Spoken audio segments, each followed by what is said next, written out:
My name is Thomas S. Sutton, S-U-T-T. T-T-O-N. Mm-hmm. What is your birthday? My birthday is 1928, November 15. November 15, 15. Where were you born? Toronto, Canada. Toronto. Tell me about your family when you were growing up, your parents and your siblings. Well, we were a family of 8. And of course, it was in the hard times of the recession growing up in Canada. And Your parents, what they were doing? my parents, my father was a laborer. Labor? Labor, yeah, he just did labor work. He was from Scotland, Scotland. yes. And my mother came over in about 1912 from England. So they were really tough times. There was no jobs. It was what they called the hungry 30s. Yeah. Yes. It's a Great Depression, and It you was. know, it's But been really we- difficult times. We survived. We didn't go hungry. And in 19... How many siblings do you have? I had 4 sisters and 1 brother. You're the eldest? I'm the youngest. Youngest. The youngest. So tell me about the school you went through. School I went through was a public school. What And name? it was just was called Parkdale Public School. After public school, I went to a Central Technical School. I was always interested in airplanes, so I went there and took a course on airplanes. When did you graduate high school? I graduated high school in '46 and joined the Canadian Air Force Right after that? right after that. And where did you get the basic? My basic training was here in Trenton. What kind? It was indoctrination into the service life, foot soldiering, marching, drilling, studying. And after that, I went to Camp Borden on an aircraft technician's course, aero engines. So you were engineer. I started out as an engine mechanic. I've had a very strange career. Wasn't it difficult for you to work on the engines? It's so complex. No, not really, because I was brought into it during my schooling, and then they give you quite an extensive course at Camp Borden. It was a year-long course, by the way, Camp Borden, Wow. to be a technician. Then from there, I was transferred out to Edmonton, Alberta, to 435 Squadron. And we 426 Squadron. 435 Squadron at the time. 435. Yeah, first squadron I went to. What kind of squadron was it? And they were flying C-47s up to northern Canada. And from there, I went down to Summerside, Prince Edward Island, and they opened a school for navigators, and they had C-47s there too. I didn't stay there very long when I went back to Edmonton in 1949. And I joined a squadron called Winter Experimental. Winter Experimental. We would take airplanes up to the northern Canada and see how they functioned, experiment on them. And that was in 1949, and in 1950, the Korean War started. Yep. And 426 Squadron moved down to Tacoma, Washington. And they were looking for people to join the squadron. So in 1950, I joined 426 Squadron down in Tacoma, Washington, as a mechanic. While I was there, I was shipped up to Shimia in the Aleutian Islands, where I did about 4 or 5 months there, servicing aircraft as they were flying back and forth. So you were fixing the I aircraft. was fixing the aircraft. That wasn't a very nice place to stay. It was just an island about 1 by 2, and there wasn't a tree on it. It was just a big rock. Just big rocks? Just a big rock. No No beaches? No beaches. Maybe some grass, mostly rock. and it always windy, always windy. When the snow came down, it didn't come down, it came across. And it would white out very fast, so you couldn't even see from me to you. Because of the wind. Because the wind and the snow, yeah. It wasn't a very nice place. Nothing to do, no entertainment. So I spent 5 months there, Mm-hmm. and then I came back to Tacoma, Washington. And then I was sent over to Tokyo for about 4 or 5 months. When So was it? When did you that arrive would- in Tokyo? In Tokyo would be I was 51 in Shimiya, 52, early 52. Mm-hmm. And I spent 4 or 5 months there. Then I came back to the squadron, and I decided to become a flight engineer. So I became a flight engineer in 52, and then I did maybe 4 or 5 trips to Tokyo on the Korean airlift as an engineer. So from 1952, you did participate in the airlift. Oh yes, I did about 4 or 5 trips. Mm-hmm. So what was your role inside of the Airplane? Yeah.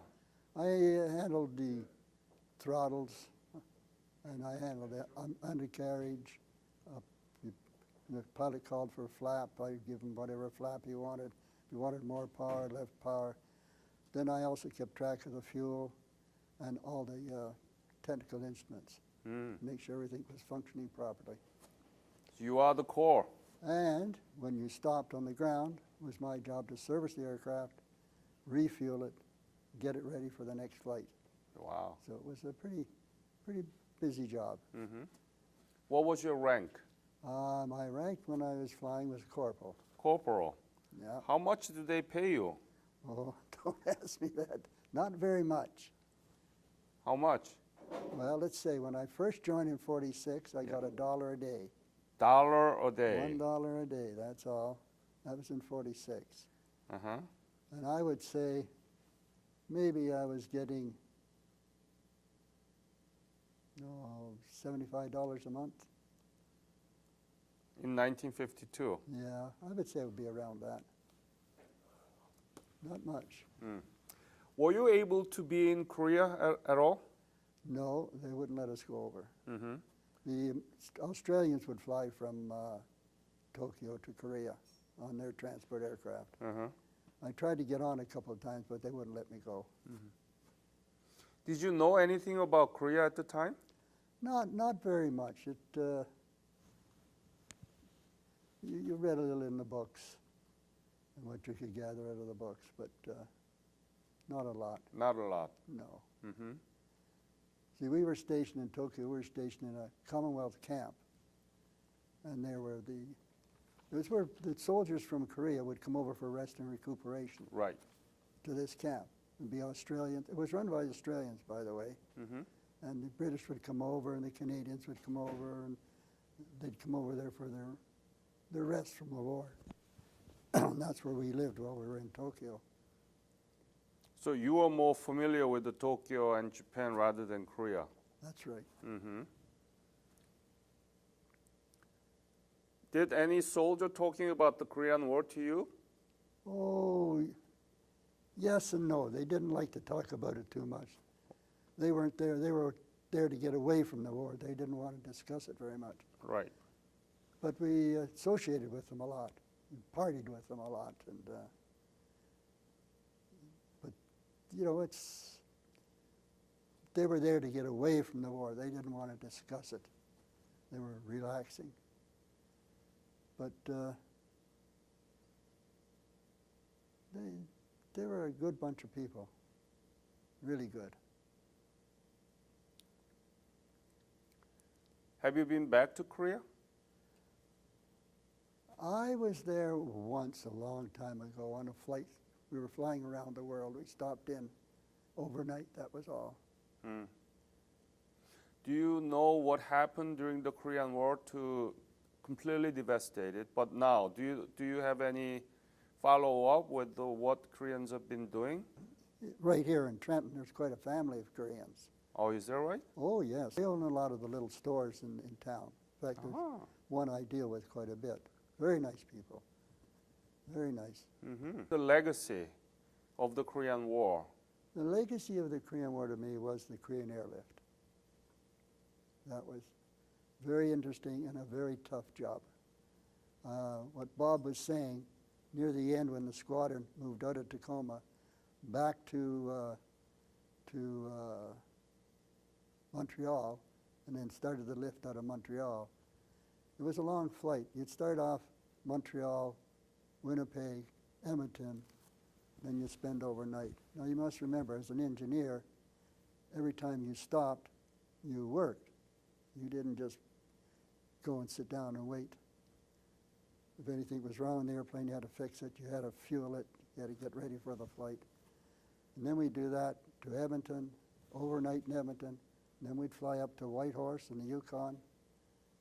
We'd fly back down to Edmonton overnight, then we'd fly to Vancouver, then from Vancouver we'd fly down to Tacoma, and there we'd become part of the MATS flights over to Japan. And an engineer, of course, every time you stopped, you worked. Then as an engineer, we'd fly up to Anchorage. We would what they call slip at Anchorage. One engineer would get on, another engineer would get off, because our days were much longer than the pilots. We were 2-3 hours before they started and 2-3 hours after they started. So it was a long flight. And some of the flights I remember taking off out of Anchorage, heading for Shemya, maybe going out 2-3 times before we could, and turning back, because the weather was always shutting down in Shemya. The weather was that bad. And taking off out of Shemya, one of the things the pilots would say, you can take off when you can see 3 landing lights. So you'd go 1, 2, 3. You sit there, 1, 2, 3. Finally you'd say 1, 2, 3, and you'd go. You'd be sitting wasting fuel. It was really a tough flight. Yeah, long. In fact, one time we're flying over the Pacific, and we got the call from the ground control to make a drastic turn that we were flying over the Russian territory. We had drifted, so we had to be careful. Wow. Because you came high over coming down from Shemya. Why was it drifted? Well, the navigator, you're navigating by the stars. Eh? Right. On them days, you didn't have all this fancy equipment. The navigators did all their navigation by astro, by the stars. And sometimes if the wind catching, you're not aware of the wind, it drifts you off a little bit. And we had drifted a little far north. If I could ask a question, what kind of plane was the North Star to fly? Did the crew like it, or was it considered a bit of a lummox? It was a good airplane to fly, a lousy airplane to fly in. You got 4 Merlin engines. Like, we couldn't talk like this if you were in the airplane. You could hardly talk if you're sitting beside one another. It was so noisy. You'd be shouting at one another to try and talk. You didn't have any ear cover? No. Oh. Pilots did, because they had earphones on. But that's why they stopped carrying passengers or air vacs, because the airplane was just not comfortable enough. But otherwise, it was a good plane to fly and reliable and all Oh, yes. Yeah, I flew around the world 5 times and it was no problems. that, except for your hearing. Well, my hearing lasted good. A lot of people, most North Star people wear hearing aids.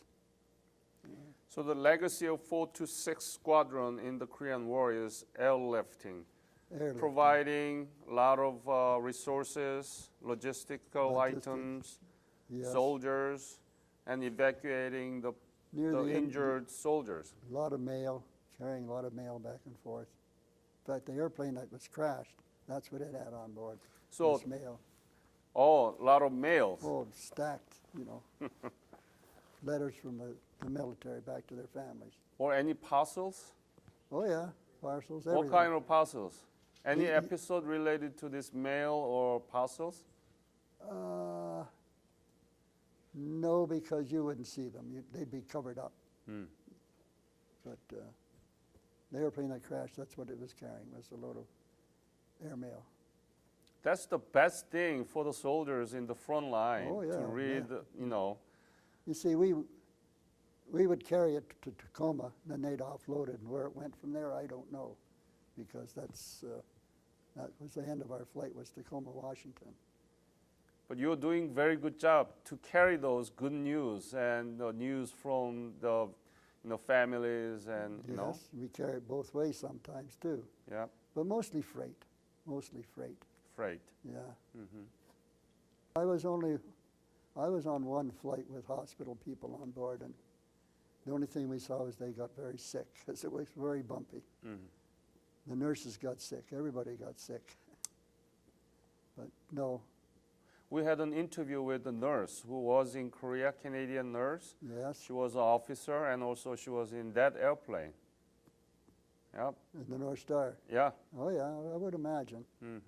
Yeah, because they'd fly the nurses with the patients. Yeah. But this flight, the nurses even got sick. You had a good time with the Canadian Air Force. What is the impact of Air Force in your life? Well, in my life, I went from 426. I was there for 7 years with 426. I was moved up to 412 Squadron, like Bob was saying, the VIP Squadron, because at that time they were bringing the Comets into service in 1957. So I had the privilege of being a flight engineer on the Comet, So you were all over the world too? all over the world, yes, Oh, everywhere. many stamps, interesting stamps in your Well- passport. No? Well, we never got our passport because You are the military. we had a government passport. Yeah, right. And when you didn't keep it, you turned it in every time you left. Yep. But I remember one trip was interesting, was we flew into Hanoi. We were the last airplane into Hanoi before the communists took over. Ah, That's when the French were just leaving. right. And we just landed there and blew the French all over the place and got out. They were having a parade and we taxied out and got our tail turned around. Yeah. No, we used to go on some of the trips, we'd go around the world and stopping different places, picking up mail and equipment from the different embassies and delivering mail to the embassies. It was quite interesting. Yeah, that's an opportunity, right? To Yeah. be all around the world. But in the Comet, we flew VIPs and everything. At the Comet flew the Queen. Queen was there? Oh, the Queen used to fly in the Comet, yeah. You were with the Queen? I wasn't on the same flight as the Queen. I was on the flight behind the Queen. Any VIP you still remember? Oh, yes, Governor General, Prime Ministers, the King of Denmark flew with us. Wow. Oh, yeah. It was a real interesting job. And I did that for 9 years. And then I got commissioned from the ranks and became an officer, technical officer. Hmm. So then I stopped, my flying career was over. And I spent time here, transferred here. I was technical officer in charge of the maintenance people. I did a year in Africa. And my wife and family, we did 3 years in Germany. Would you do that again? What's that? Being in the airplane and go all over the world? Yes and no. It was hard on family. I had 5 children, and my wife had to look after them all by herself because I would be home for 2-3 days and gone for 2-3 weeks. It was a long time. But do you enjoy that? I enjoyed it. That's North Star 505, crashed in Shimia. It landed safely. A gust of wind picked it up, moved it onto the taxiway. Gust of wind picked it up and moved it off the runway over the edge of the cliff. Was by wind? By wind, yes. Crosswind. That's strong. See, the runway and the taxiway were side by side. Could you show me more? Wow. Look at that. And you are giving this picture to me? Yes, you can have it. Yeah, I so have that more. we can scan this and put it into the website so If that you- many people can see it. If you care. Yeah, absolutely, yes. Thank you. Any episode you want to share with me? The episode. Other than having 2 and 3 Christmases in one at once, because you pass the date line. We'd slip in Anchorage, so you'd have one in Tokyo and one in Anchorage. Oh, You'd have them twice. 2 Christmas. 2 Christmases, yeah. It's interesting. Other than Shimei was a bad place to be. There's a lot of Americans there, of course. It was American base. Mm-hmm. There was no entertainment. You could walk the island once and that was it.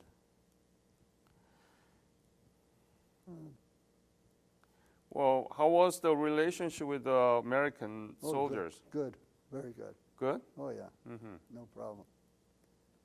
Canadians were lucky. Why? We were accepted by the Commonwealth, and we were also accepted by the Americans. It's not lucky. You earned it. Well, I don't know why. Well, of course, Canadians and Americans always got along good, so. And Canadians and British Empire always got along good, so Right. we were liked by everybody. Yeah. The Americans and the Australians didn't get along too well, because the Australians were there as well. Yep.